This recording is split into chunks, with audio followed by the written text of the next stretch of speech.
大家好， 성교학 8번째 시간입니다. 今天是宣教学的第8讲。 오늘 배울 내용은 선교와 예상 전략 제14장입니다. 今天要学习的内容是第14章，就是宣教和其预算战略。 선교 전략이란 지금 우리에게 당면한 문제를 다루는 것이 아니라 앞으로 있을 문제를 취급하는 것입니다. 那么宣教战略呢，不是说我们先解决我们现在所面对的那个问题，而是要制定将来要出现的一些问题的一些对策。 그러므로 선교 전략이란 예측이나 미래에 일어날 예상을 바탕으로 수립되는 것입니다. 因此呢，宣教战略呢，就是针对那预测将来所会发生的一些状况我们要制定一些计划。 이러한 입장에서 선교 전략이란 예상 전략이라고 할 수 있고요. 因此呢，从这样的角度当中呢，可以说这种宣教战略呢，就是一种预料的一种战略，也可以把它称为是预料将来要发生的一些事情。 앞으로 주어질 일에 대하여 구체적인 계획을 수립하는 작업입니다. 要去确立将来要发生的事情呢，我们要把它具体的制定一些计划。 첫 번째로 예상 가능성입니다. 那么第一呢，就其可能性。 선교와 교회 성장은 인간의 노력에 의해 되어지는 것이 아니라 宣教和教会的成长不是借着人的努力而能够成就的。 성령의 역사로 되어지는 일이라고 주장하는 이들이 많이 있습니다. 很多人主张那不是靠人力，而是要靠圣灵的工作才能够达到。 이들은 다음과 같이 주장합니다. 他们主张呢， 인간이 선교와 교회의 성장을 위해 예상하는 것이 옳은 일이 아니라고 말합니다. 他们认为呢，人为宣教和教会的成长预先制定一些计划，这是不正确的。 그러나 교회 성장의 지적인 예언도 하나님에 대한 복종에서 나오는 것입니다. 但是教会成长的其预言呢，愿性的那些信息呢，其实也都是前提是出于对神的顺服服从。 또한 설교 준비를 미리 하는 설교자와 같이 선교 활동 역시 예상적인 차원에서 성령의 인도를 기대하는 것이 결코 나쁜 것이 아닙니다. 就像我们在讲道的时候呢，事先做好准备，然后才去讲一样，宣教活动也是我们在进行宣教活动之前呢，对要发生的那些能够预想到的那些内容，能够有一些预备，并得到圣灵的带领，也是一件很不错的事情。 선교 영역에서 하나님의 인도하심을 따라 성장 가능성을 기대하고요. 在宣教的领域当中呢，我们要照着神的这个带领来期待着其成长的可能性。 여기에 알맞은 지혜를 사용함으로써 하나님이 주신 축복의 선교 영역을 활용하게 되는 것입니다. 在这里呢，我们也就去应用符合于现状的这种智慧借着神的祝福呢，我们要把它应用在宣教的领域。 그러므로 선교의 그 예상 전략이라는 것은 다음과 같습니다. 所以在宣教当中能够有这样一个预想、预料就预想将来要发生的事情这也是很重要的。 농부가 씨를 뿌리기 전에 어디가 옥토인가, 어디가 돌짝밭인가를 구분하여 검토하는 것과 같은 것입니다. 就好比是农夫呢，在撒种之前呢，必须要辨明哪里是好土，哪里是石头地。 보다 좋은 땅에 씨를 뿌리면 그 결과는 매우 만족할 만한 것이 될 것이고요. 在更好的土地上去撒种的话，那当然会结出更多的果子的。 이를 통하여 하나님의 역사는 더욱 뚜렷이 나타날 것입니다. 借此呢，那就我们就会发现更多神的一些旨意的显明。 또한 기독교 신앙 자체가 예상 가능성을 우리에게 제시해주고 있습니다. 基督教信仰本身呢，也会给我们一个能够预料的这种可行性。 그러므로 무엇을 하든지 풍성한 결실을 얻기 위하여 최선을 다하는 노력이 우리에게 필요할 것입니다. 因此呢，为了不管我们做什么，为了获得那丰盛的果子呢，那我们就需要为此而付出竭力的努力。 성령의 역사에 의해서 중생이 되어지지만 하나님께서 당신의 뜻을 이루기 위해서 인간을 사용하시고 인간의 지혜와 계획을 활용하신다는 것입니다. 当然我们要重生得救呢，是借着这个圣灵的工作的。神呢，为了来成就自己的意思呢，他在使用人，也在运用人的智慧和计划。 하나님께서는 당신의 종들이 전도하기를 원하시며 더 잘하기를 원하신다는 것입니다. 神是那么的希望他的仆人们呢，能够不断的去传福音，而且要做得更好。 추수할 것이 많되 일꾼이 적은 상황에서 추수할 일꾼을 더 보내어 주시기를 원하고 계신다는 것입니다. 因为要收的庄稼是那么的多，但工人却那么的少所以呢，我们的神是希望能够有更多的工人能够兴起。 인간의 방법에는 한계와 오류가 있기 마련입니다. 在人的方法当中呢，的确有一种局限性，还有一些错误的存在。 그럼에도 불구하고 하나님께서는 우리를 사랑하셔 당신의 뜻을 이루기 위해서 하나님의 방법을 인간에게 사용하시기도 하시는 것입니다. 当我们的神是如此的爱我们，他为了成就自己的旨意呢，他也在动用人的方法。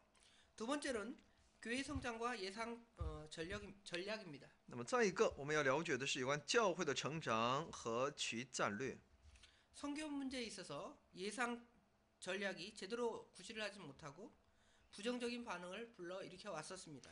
在宣教这个问题上呢，很多都因为没有事先预料到的事情不断的发生，所以呢，在宣教工作当中带来很多不好的影响。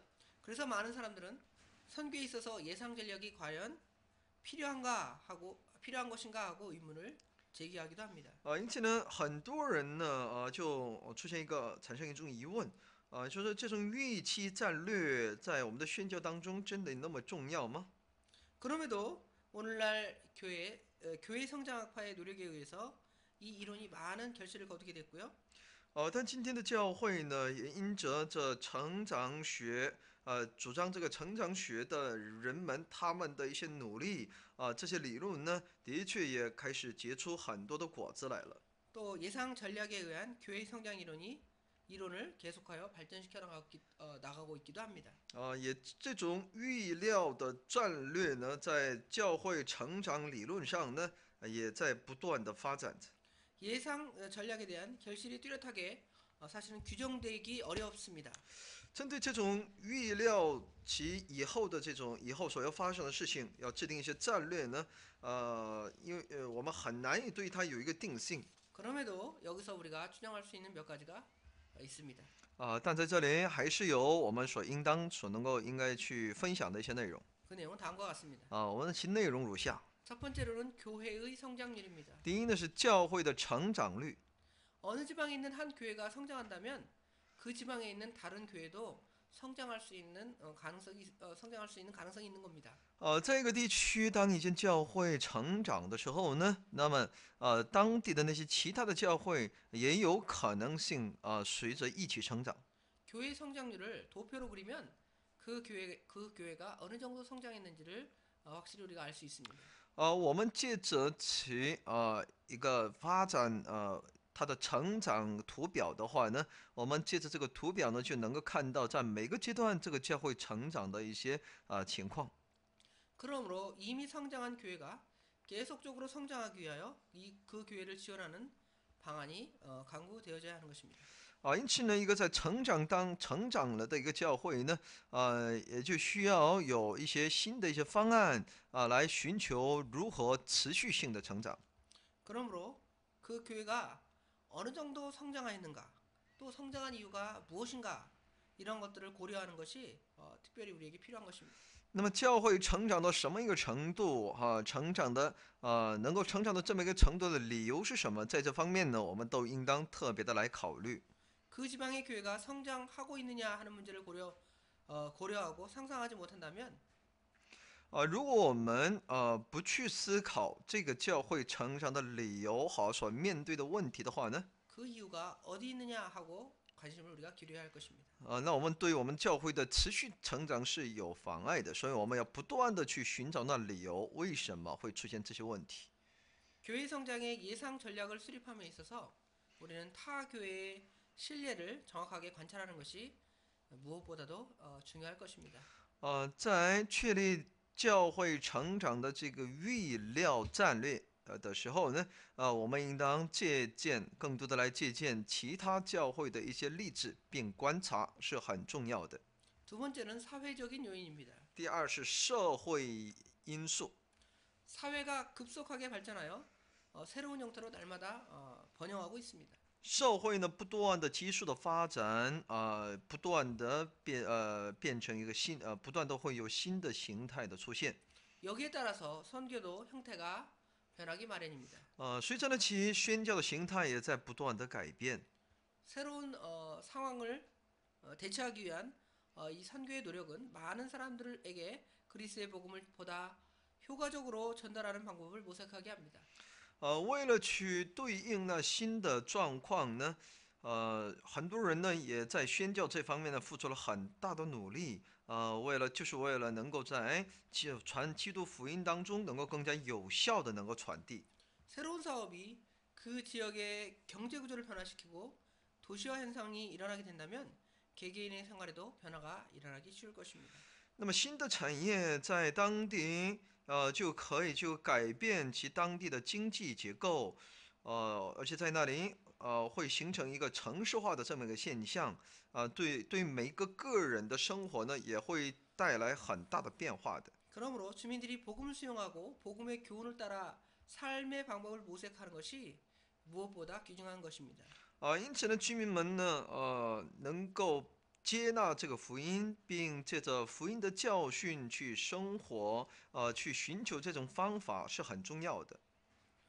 경제적인 사회적인 어떤 변동이 일어난다면 그 변동에 대응하는 삶의 방법도 제시되어야 되겠고요. 那么从经济上、社会上各方面都是有一种变动，那么就是为了对应其变动呢，其生活的方法呢，也应该得到一些新的提示。 선교 전략도 여기에 따라야 하는 것입니다. 宣教战略呢，也应当随着而改变。 선교 전략도 사회적인 변동이나 경제적인 변동에 대해서 예상 전략을 수립하고요. 여기에 대한 대응하는 것도 방법도 모색해야 할 것입니다. 宣教战略呢，也是随着那社会变动和经济变动呢，不断的确立去预料当中的那种战略，以此来对应这种变化。 각 지역의 특성에 따라 교회 성장을 도모하기 위한 방안이 제시되어야 되겠고요. 那么各个地区呢，照着其特性的特点呢，来寻求教会的成长，来提供那些方案。 예상 전략 방안을 더욱 뚜렷이 할 필요가 있다는 것입니다. 需要在这个预料其战略的方案呢，必须有清晰的一些制定。 세 번째는 정치적인 변화 요인입니다. 那么第三是有关政治上的一些变化因素。 정치적으로 안정되지 못한 후진국이나 개발도상국에서는 갑작스런 정변 등의 정치적 변화가 자주 일어납니다. 那么从政治上还没有稳定的那些可以说呢落后国家或者是发展中国家呢，他们也会因着一些政变呀各样的一些政治变化在这样的国家呢时常会发生。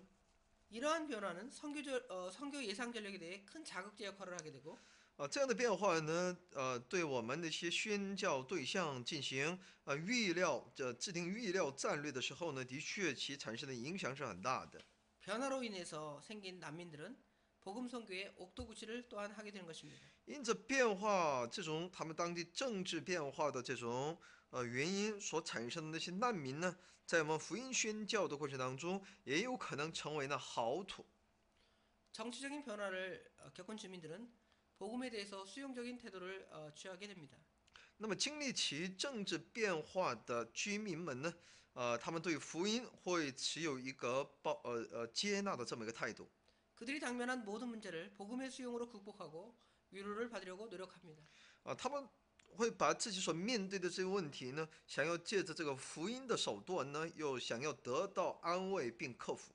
이러한 사례는 세계 제2차 대전이 끝난 후에 일본이나 那么这样的事例呢，我们例子呢，可以从在第二次世界大战结束之后的日本， 6.25 동란 이후에 한국, 或者是朝鲜战争之后的韩国， 쿠데타가 연속적으로 일어나고 있는 라틴 아메리카에서 보다 좋은 신뢰가 될 것입니다. 或者是这种政变不断发生的拉丁美洲等国呢，是个好的例子。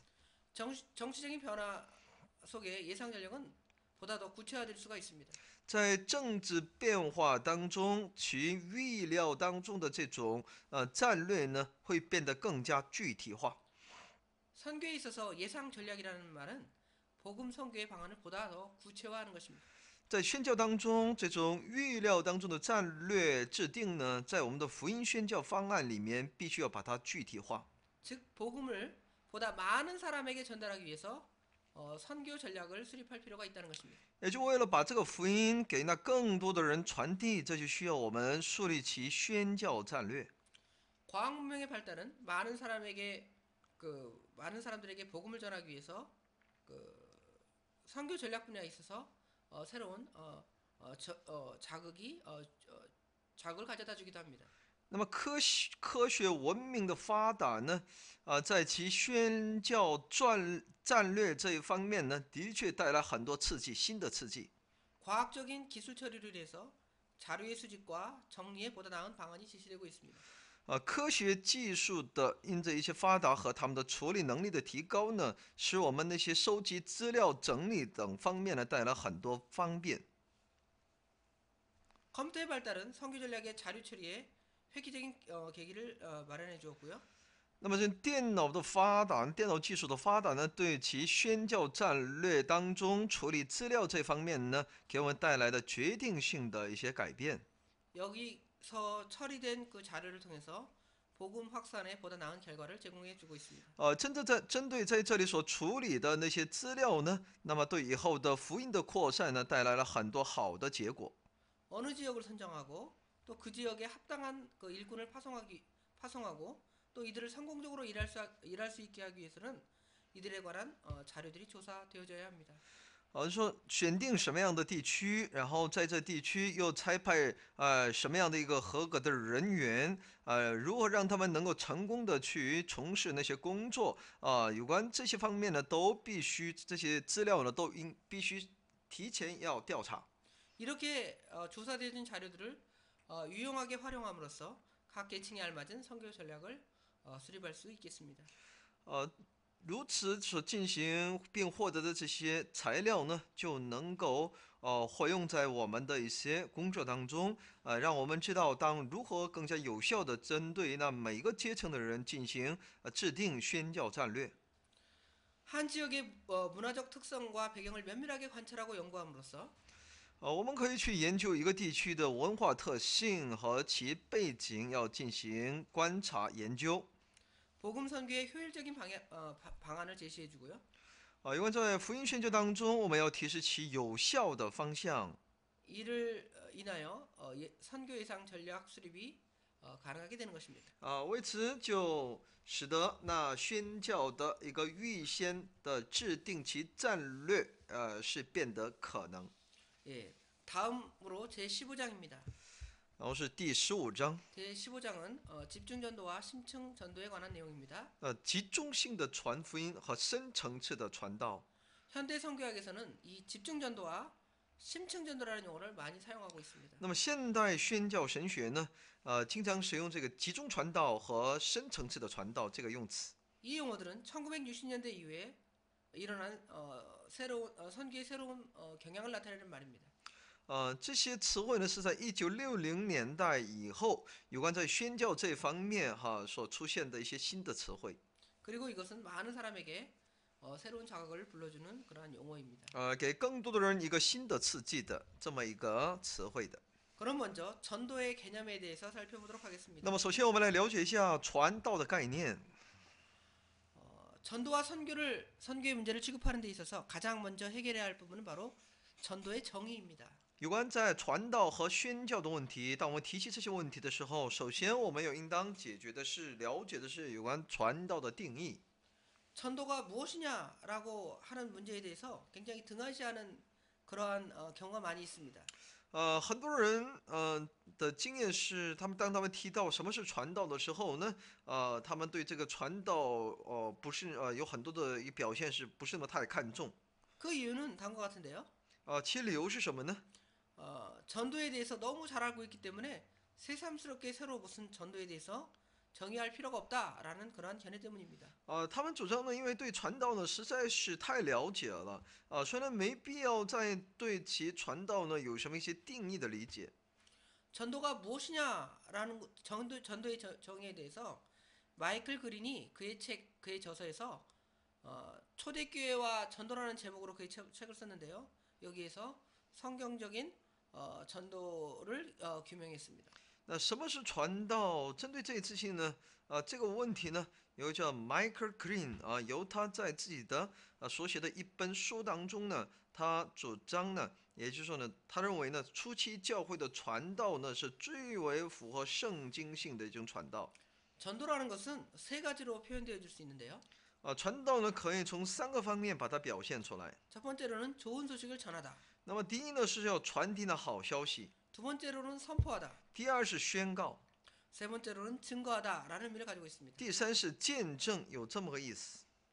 이러한 전도의 세 가지 개념은 초대교회 복음 전파의 중요한 차원을 우리에게 말해주고 있는 것입니다. 这样的一些传道的3个概念呢，在告诉我们初期教会传福音的其重要的一个层次。 그린은 전도에 대해서 다음과 같이 정의했습니다. 那么其作者在对传道定义的时候说呢， 전도라는 것은 那么传道呢， 사람들을 그리스도에게로 돌이켜서 就是把人们回转到基督那里， 그의 교회에 가입시킬 목적으로 出于把他们加入到其基督教会的目的， 구원의 소식들을 사람들에게 전하는 것이라고 하였습니다. 就是把得救的好消息传给那些人们。 이것은 전도의 개념을 나타내는 가장 기본적인 개념입니다. 这是显明其传道概念的最基本的概念。 이와 같이 전통적인 전도의 개념과 달리 현대는 그 전도의 개념을 세 가지로 분류하는데요. 那么其实这是一个传统的有关对传道的传福音的这么一个概念，而现代社会对其传道的概念呢，又可以分为3个部分， 존재, 一个是存在， 선포, 还有宣告， 설득, 还有一种不断的说服， 이 세 가지입니다. 这是3样。 현대 신학자들이 자신의 신학 사상을 바탕으로 주장하는 이와 같은 개념은 물론 많은 논란의 대상이 되고 있습니다. 当然，现代宣教学者们，以自己的神学思想为基础来所主张的下面也是以上的这些主张呢，的确也带来很多的一些议论。 이들의 개념을 구체적으로 설명하면 다음과 같습니다. 我们来具体的来解释他们的一些概念。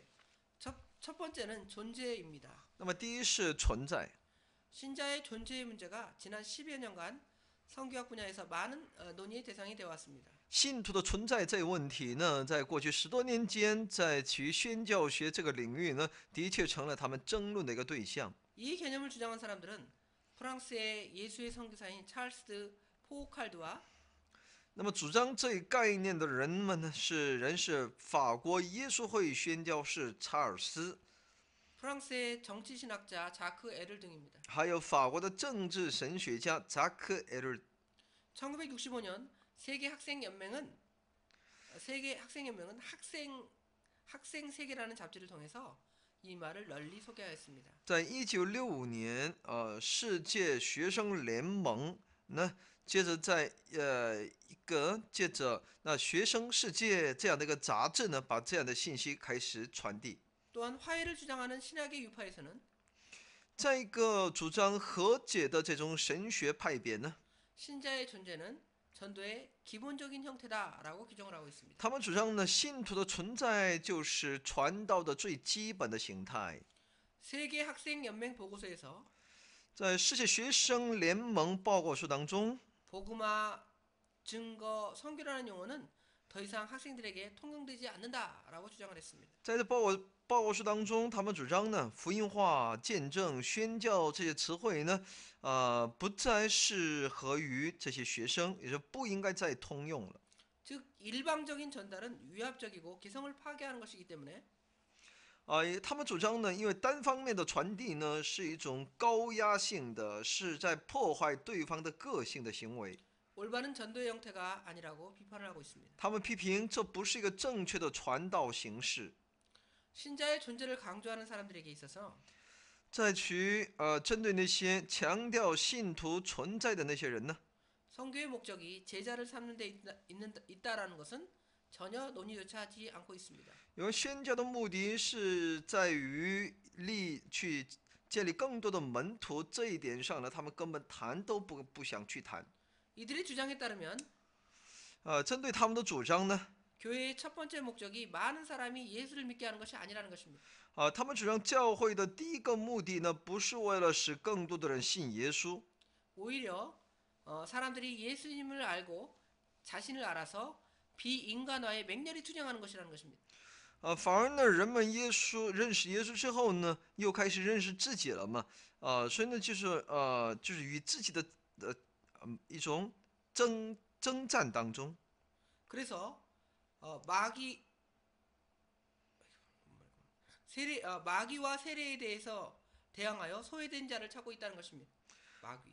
说的是要与魔鬼还有洗礼是受洗对抗的，是要去寻找那失丧的人。 선교는 모든 사람에게 복음을 전하여 예수를 믿도록 전도하는 것이 아니라 他们却主张呢，宣教不是向所有的人传福音，让他们信耶稣。 신자의 존재를 통한 사회에 참여라고 주장을 하고 있는 것입니다. 他们主张的信徒的存在呢，就是借着他的存在呢，参与到社会各项活动当中。 이들이 주장하는 바에 따르면 据他们的主张呢， 이상의 선교 목적은 성부와 성자와 성령의 이름으로 세례를 주는 것이 아니라 他们宣教的目的呢，不是为了以圣父、圣子、圣灵的名给他们施洗， 예수님과 같이 정상적인 인간으로 인간을 회복시키는 것을 말한다는 것입니다. 而是主张就像那耶稣一样作为一个正常的人就是为了一个去改变人，就是恢复人，这是一个唯一的目的。 이 정의에 의하면 那么 교회가 하는 어떠한 선행도 다 전도라는 것입니다. 照着他们的这个定义呢，说呢，教会所行的行出的那任何一种善行呢，都是传道。 그러므로 사회 행동이나 전도를 구분하는 것이 사회에서 어떤 선한 행동을 하는 것이나 전도를 구분하는 것이 잘못이라는 것입니다. 所以他们主张呢，去做一些行善的事情，还有传道的事情，他们是不区分的，而是认为都是呢错误的。 이것이 존재의 전도인데요. 선행과 자선을 주로 하는 말 없는 신자의 존재가 전도라는 주장이라는 것입니다. 也就是说，社会活动和传道这是一个错误的，而只是一个这个传道呢，就是一个行善慈善，这才是一个无语当中无眼的一种信徒的存在，也就是其存在本身就是传道。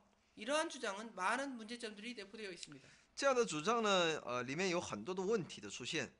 복음 선교를 주장하는 이들도 선행과 이웃 사랑이 교회가 하여야 할 중요한 과업이라고 말합니다. 主张其福音宣教的人们呢，也主张说呢，其行善并爱别人，这就是教会所应当做的重要的课题。 또 선행이 필요하다고 주님께서 친히 말씀하셨습니다. 而且主耶稣也亲自告诉我们应当行善。 그럼에도 선행이 전도라고 말할 수는 없습니다. 但是我们不能把这个行善就当做是一个传道。 전도의 본질은 복음의 언어적이며 명제적인 전달과 선포입니다. 传道的本质呢，是福音的语言性的，是一种传达和宣告。 존재라는 말과 선포를 잘 구분하면 전도의 정의가 무엇인지를 명확히 알 수 있는 것입니다. 只要我们对其存在并宣告，我们有个好的区分的话呢，那我们可以去分辨传道其定义。 두 번째는 선포입니다. 第二是宣告。 전도의 목표가 선포라고 생각하는 사람들이 있는데요. 그 대표자로서 영국의 제임스 패커입니다. 那么英国的 James Peck， 他呢主张的传道的目标就是呢宣告。 그는 그의 저서 복음 전도와 하나님의 주권에서 他在自己的一本书福音传道和神的主权这样的一个书当中， 신약 성경에 따르면 전도는 복음을 전파하는 것이다. 他认为呢，在借着新约呢，他能够确定传道就是福音的传播。 이것은 전달하는 일로서 이 전달을 통해서 신자들을 죄인에 대한 하나님의 죄인들에 대해서 하나님의 자비를 입으로 선포하는 것입니다. 那么说这种传递，借着这种传递呢，使信徒呢针对呢能够去发现神对这些罪人的一种施慈悲的一种宣告。 사실상 여러분이 이 전도한다는 그 전도로 사람이 개종했느냐 그걸 묻는 것이 아니라는 것입니다. 也就是说，不是说传道这本身呢是在问对方你有没有就说呢已经从你的原先的宗教当中已经挪到现在我们的这个宗教。 도리어 여러분이 복음을 성실히 전했느냐 그걸 물어야 한다는 것이죠. 所以应当问他们的是，你们是不是诚实的把这个福音传递给了他们？ 패커는 이상의 말을 통해서 문제의 핵심을 지금 취급하고 있는 것입니다. 所以佩克呢，借着以上的这些他的主张呢，在不断的强调去问题的核心。 과연 전도란 사람들이 듣도록 복음을 전파하는 것인가? 那么传道者本身真的是不是就是为了让人听其福音而传播的呢？ 아니면 더 나아가서 복음을 듣는 자로 하여금 그리스도의 인격적인 교제를 하도록 하는가 하는 것의 문제를 다루고 있습니다. 或者是使那些听了福音的人呢，在基督里面能够与他拥有那美好的交通。 신약이 교훈하는 것은 제자를 삼으라는 것입니다. 新约所教训我们的是，让我们去建立门徒。 즉 제자를 삼기 위해서는 가서 세례를 주고 가르치는 보조적인 수단이 필요하다는 것입니다. 那么说，为了让他们成为一个门徒，这也就需要我们应当走出去，并要给他们实习，教训他们，有这样的一些保守的我们的一些手段。 씨 뿌리는 비유에서도 씨를 뿌리는 것이 수단이며 그 열매가 그 목표인 것입니다. 撒种的比喻当中，其撒种就是一种手段，而其收获呢是其目标。 패커에게 있어서 전도라는 것은 한 사람이라도 개종했느냐라는 것이 문제가 아닙니다. 那么对佩克来说呢，传道呢不是在强调说，哪怕是一个人他有没有改信我们的宗教这么一个简单问题。 많은 선교사들은 이슬람 교도를 향하여 평생 전도를 했지만 결신자가 없었습니다. 那么很多宣教士呢，他们针对那伊斯兰教徒呢，为他们传道一生，但也没有果子。 이 경우에 이들이 전도하지 않았다 이렇게 말할 수 있겠습니까? 那么在这样的情况下，我们能责备他们没有传道吗？ 그러므로 패커가 주장한 대로 전파의 결과는 인간의 의도나 소원에 있지 않고 因此呢，就像佩克所主张的，传播的结果呢，不在于人的意图和他的这个愿望当中， 전능하신 하나님의 뜻에 달려 있다라고 우리는 말할 수 있는 것입니다. 而是在于全能的我们的神他的旨意当中。 이런 양을 찾아 이런 양을 찾아서 우리로 인도하는 것이 하나님의 뜻인 것입니다. 那么寻找那世上的羊群，把它带到羊圈当中，这就是神的旨意。 잔치집에 손님이 가득 차기를 원하고요. 婚宴当中呢，主人是愿意有更多的那些客人光临。 옥토에 30배, 60배, 100배의 결실을 원하는 것이 하나님의 뜻일 것입니다. 神是那么的希望豪土里面能够长出30、60、100倍的果子。 세 번째는 설득입니다. 第三是说服，也是说服。 전도에 대한 또 다른 이론 중에 커뮤니케이션이 전도라는 이론이 있습니다. 在传道的另外一种理论当中，又有彼此也就一种言语的交通这种传道理论。 커뮤니케이션이라는 말은 한 사람의 사상과 관념과 태도를 다른 사람에게 전달하는 것을 의미하는데요.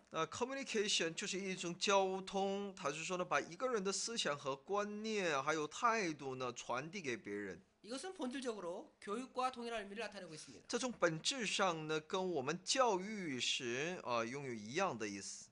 여기서 설득이라는 개념이 대두되게 되는 것입니다. 那么在这里出现有个说服的概念， 즉 전달은 교육과 연결되고 그 목적은 설득에 집중될 수 있다는 것입니다. 也说呢，这种传达呢与我们的教育是有关联的，其目的呢是为了说服我们。 전도를 선포로 동등시하는 복음주의학자들도 설득 전도를 전적으로 배제하지는 않습니다. 那么把传道和宣告呢看为同等的福音主义者呢，他们也不排除这种说服这样的一个传福音。 맥가브라는 선포를 탐색의 신학이라고 했고요. 麦克布兰呢，他认为呢，宣告呢就是一种探索神学， 설득을 추수의 신학이라고 이름해서 설득을 강조하고 있습니다. 认为说服呢就是秋收神学。 현대 선교 이론에서 중요한 의미를 가지는 이 설득은 那么在现代宣教理论当中，富有重要意义的这个说服， 새로운 전도의 방법으로서 각광을 받고 있으며 作为一个新的传道方法，它受到认可。 설득을 통하여 전도의 의미를 더 구체화할 수 있습니다. 接着这种说服呢，使传道的意义更加具体化。 다음은 전도의 목표입니다. 下面是传道的目标。 오늘날의 전도가 가지는 의의는 아주 큽니다. 今天这个传道所拥有的意义是很大的。 전도의 뚜렷한 목적이 정립돼야 여기에 따른 전도의 방안이 수립될 수 있는 것입니다. 只有针对传道有一个清晰的目标的时候呢，确立之后呢，才会有传道方案的确立。 전도라는 것이 능력 있는 설교이고 목적 있는 설교라는 그러한 관점에서 볼 때 那么传道呢，就是蛮有能力的一种讲道，是蛮有目的的讲道。 전도의 목표는 보다 명확하게 구분할 수 있는 것입니다. 这就需要传道的目标呢，必须要更加明确。 그 다음으로 볼 것은 전도의 목표입니다. 然后下面我们要了解的是传道的目标。 전략이란 목표 없이 정확히 세우지도 못하고 효과적으로 평가하지도 못합니다. 那么战略呢，可以说是战略呢，我们要制定战略，首先得有个目标，正确的目標，才能够对它进行一个有效的评价的。 앞에서 말한 전도의 세 가지 이론, 존재, 존재 선포 설득의 이 세 가지 이론을 말하는 그 목표를 살펴보면 다음과 같습니다. 我们来了解一下其存在、宣告和说服这三个的理论。 첫 번째로 존재의 전도입니다. 第一呢是存在传道， 이들이 주장하는 것은 인간화입니다. 他们所主张的是人化的东西。 인간이 더 아름다워질 수 있도록 도울 때 인종의 장벽이 무너지고 기아가 해결이 됩니다. 而说，当我们要帮助人们呢变得更美好的时候呢，那么当我们去帮助他们的时候呢，这种人种之间的这种隔阂就会消除，那种饥饿的问题也会解决。 질병이 치유되고요. 비인간화되어지는 사회구조를 파괴하고 정당한 사회법을 제정하면서 那么疾病呢会得到医治，还有非人类的那种社会结构呢也会遭到破坏，那些正当的社会法治就会被确定， 평화가 있게 되므로 전도가 가능하게 된다는 것입니다. 然后就会有更多的和平的所以呢，在这种环境当中，传道就变为可能了。 여기에서 전도의 성공이라는 것은 사람들이 신자들의 노력에 얼마나 많은 도움을 얻느냐라는 데서 측정이 되는 것입니다. 有关传道如何来进行成功的传道呢？也就关乎人们人们和信徒们的努力给他们带来多大的帮助。 이들에 의하면 사랑이 전도의 목적이 되는 것입니다. 照他们的这样的一个观点呢，爱就成为一个传道的目的。 그러면 선포의 전도가 어떠한 목적을 가진지 봅시다. 那么下面看一下宣告的传道又有什么样的目的？ 이 주장에 의하면 얼마나 많은 사람이 복음을 듣고 이해했느냐 여부를 전도의 성공으로 따지지 않습니다. 那么从他们的这一主张当中，我们可以看到，人们就是当很多人听了福音之后，他们理解了多少，他们不把这个当做传道成功与否的一个尺度。 이들이 전도의 효과에 전혀 무관심한 건 아니지만 이들은 전도의 목적을 전달이라는 데 두고 있는 것입니다. 传道的效果不是他们不关注，而是他们更把那传道的目的放在其传达上。 세 번째로는 설득의 전도입니다. 第三是这种说服的传道。 이 주장에 따르면 몇 사람이 제자가 되었으며 照着他们的这一主张呢，几个人成为了门徒， 아직도 얼마나 사람이 믿지 않느냐 그 여부로 성공을 측정하고 있는 것입니다.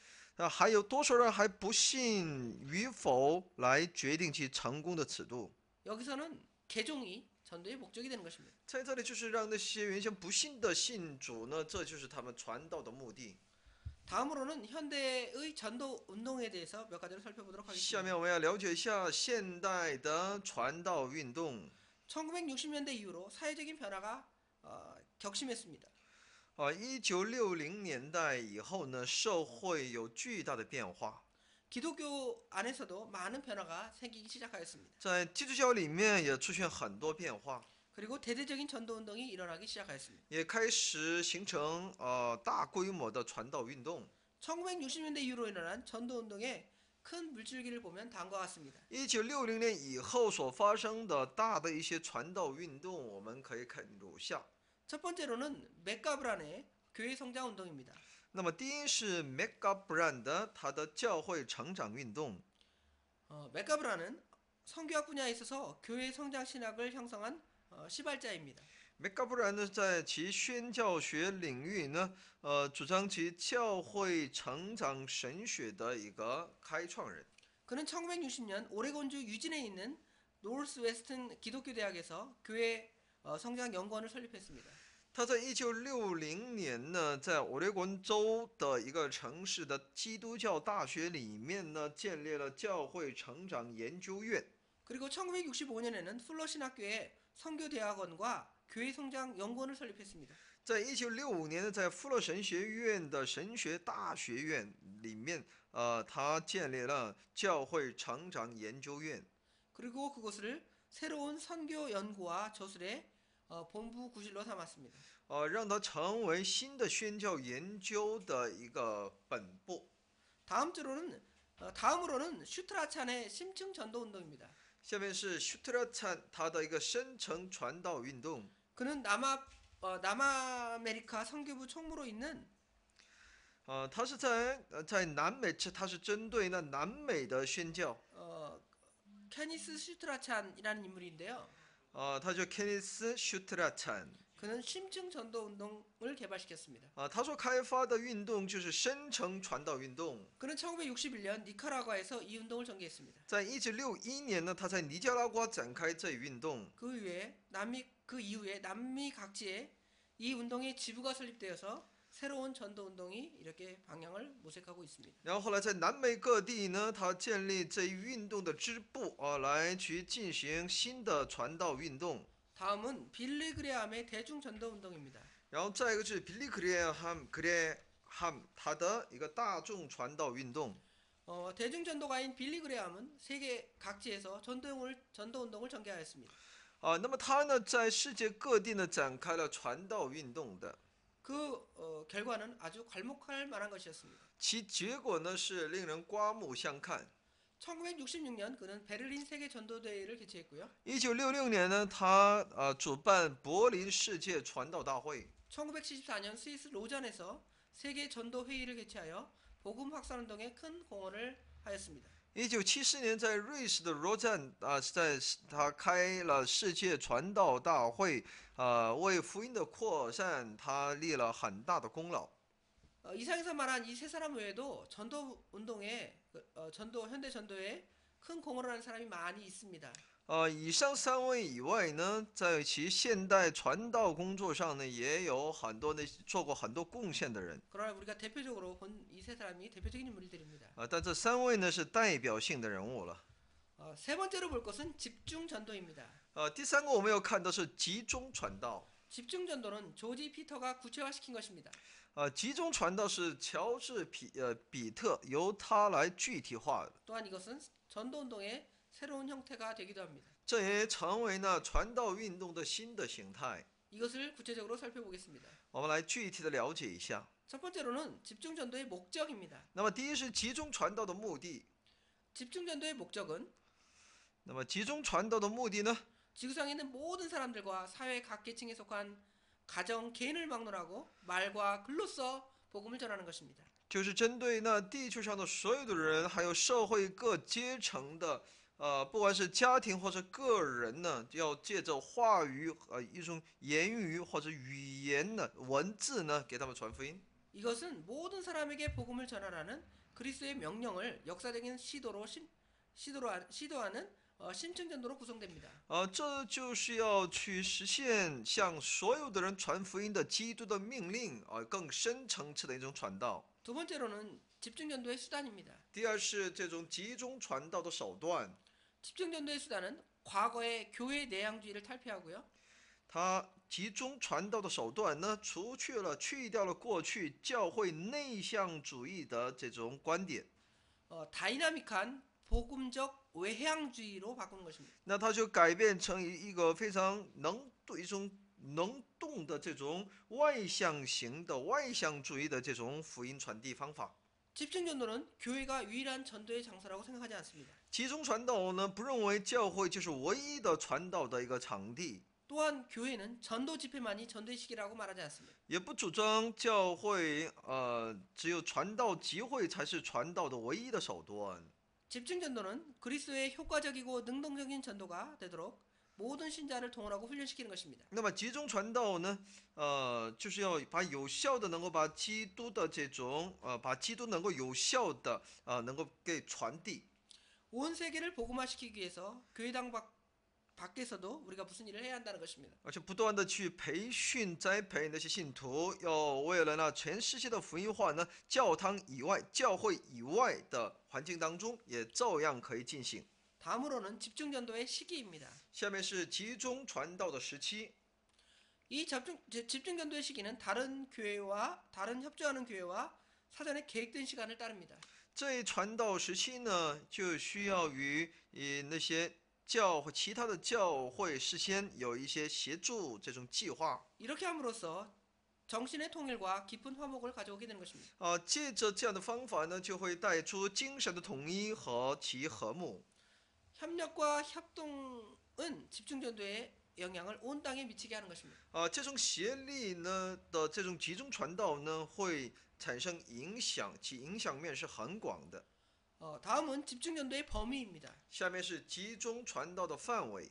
집중전도의 범위에는 교회와 선교부, 교파가 다 포함됩니다.